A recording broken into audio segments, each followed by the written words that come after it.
positive aspects of rewards for our behavior and the negative aspects of rewards for our behavior. And from that, I will suggest a protocol by which you can achieve a better relationship to your activities and to your dopamine system. In fact, it will help tune up your dopamine system for discipline, hard work, and motivation. Hard work is hard. Generally, most people don't like working hard. Some people do, but most people work hard in order to achieve some end goal. End goals are terrific and rewards are terrific, whether or not they are monetary, social, or any kind.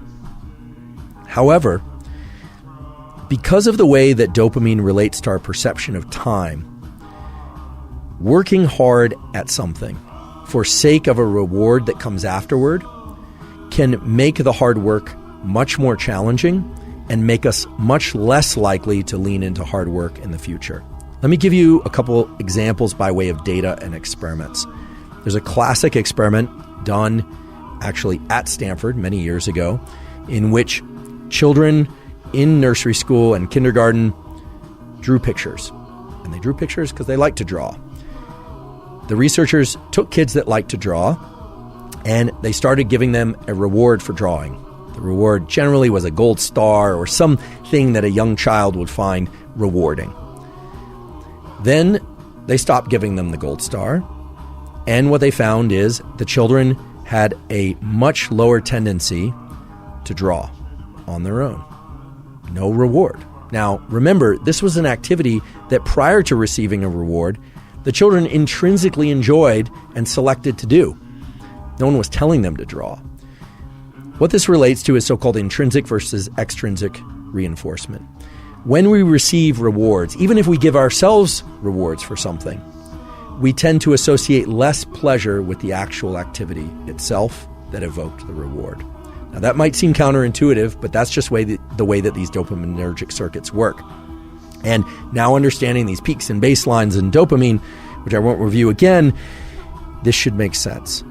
If you get a peak in dopamine from a reward, it's going to lower your baseline, and the cognitive interpretation is that you didn't really do the activity because you enjoyed the activity, you did it for the reward. Now, this doesn't mean all rewards of all kinds are bad, but it's also important to understand that dopamine controls our perception of time. When and how much dopamine we experience is the way that we carve up what we call our experience of time. When we engage in an activity, let's say school or hard work of any kind or exercise, because of the reward we are going to give ourselves or receive at the end, the trophy, the sundae, the meal, whatever it happens to be, we actually are extending the time bin over which we are analyzing or perceiving that experience.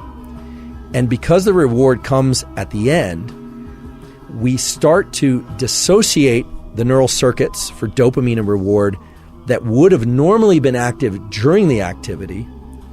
And because it all arrives at the end, over time, we have the experience of less and less pleasure from that particular activity while we're doing it.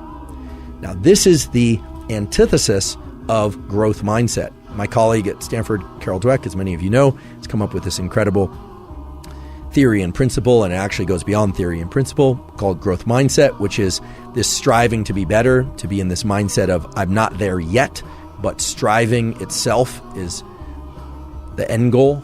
And that, of course, delivers you to tremendous performance. It's been observed over and over and over again that people that have growth mindset, kids that have growth mindset, end up performing very well because they're focused on the effort itself. And all of us can cultivate growth mindset.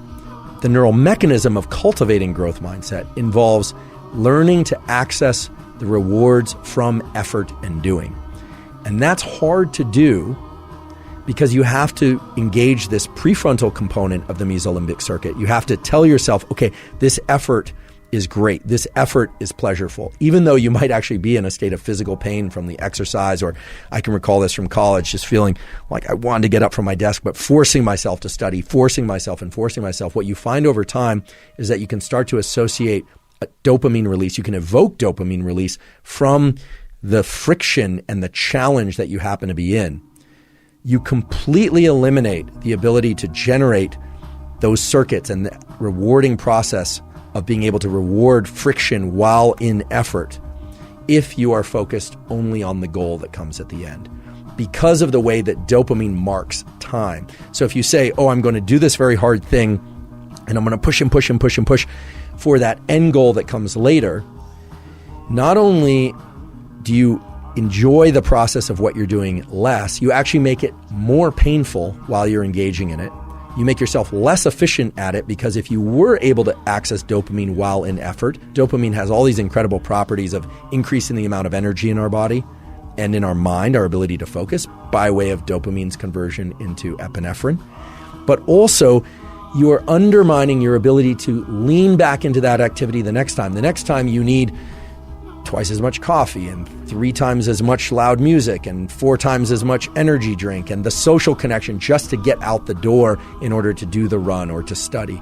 So what's more beneficial, in fact, can serve as a tremendous amplifier on all endeavors that you engage in, especially hard endeavors, is to not start layering in other sources of dopamine in order to get to the starting line, not layering in other sources of dopamine in order to be able to continue, but rather to subjectively start to attach the feeling of friction and effort to an internally generated reward system. And this is not meant to be vague. This is a system that exists in your mind, that exists in the minds of humans for hundreds of thousands of years, by which you're not just pursuing the things that are innately pleasurable, food, sex, warmth, water when you're thirsty, but the beauty of this mesolimbic reward pathway that I talked about earlier is that it includes the forebrain. So you can tell yourself the effort part is the good part. I know it's painful. I know this doesn't feel good, but I'm focused on this. I'm going to start to access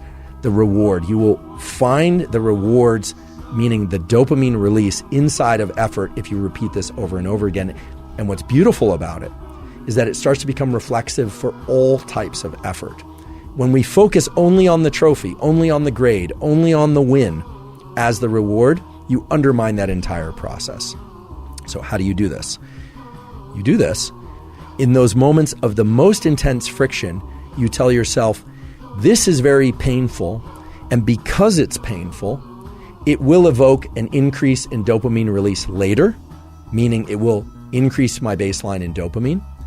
But you also have to tell yourself that in that moment, you are doing it by choice and you're doing it because you love it.